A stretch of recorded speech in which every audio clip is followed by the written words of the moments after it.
এই জেলের একটা ছেলে 20 বছর ধরে কেউ নেই, তবুও ভেতর থেকে আজও দরজা ধাক্কানোর শব্দ আসে। একটা পুরনো জেল বহু বছর আগে বন্ধ করে দেওয়া হয়, কারণ এক কয়েদি হঠাৎ করে অদ্ভুত আচরণ শুরু করেছিল। সে বারবার বলতো, আমি একা না।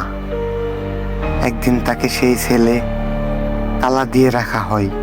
পরের দিন দরজা খুলে দেখা যায় সে নেই। সেল বন্ধ ছিল, ভাঙার কোনো চিহ্ন ছিল না। সবাই ধরে নেয় সে পালিয়েছে, কিন্তু আসল রহস্য শুরু হয় এরপর, কারণ ওই সেলটা এরপর থেকেই বন্ধ রাখা হয়। কিন্তু প্রতি রাতে ভেতর থেকে দরজা ধাক্কানোর শব্দ আসে, যেন কেউ বের হতে চাইছে। একদিন সাহস করে দরজা খোলা হয়, ভেতরে কেউ নেই, কিন্তু দেয়ালে নতুন নতুন আঁচড়ের দাগ, আর মেঝেতে লেখা, আমি এখনো এখানে আছি। এরপর থেকে সেই ছেল আর কখনো খোলা হয়নি। তাইলে সেই কয়েদি কোথায় গেল, আর আজও কে দরজা ধাক্কায়?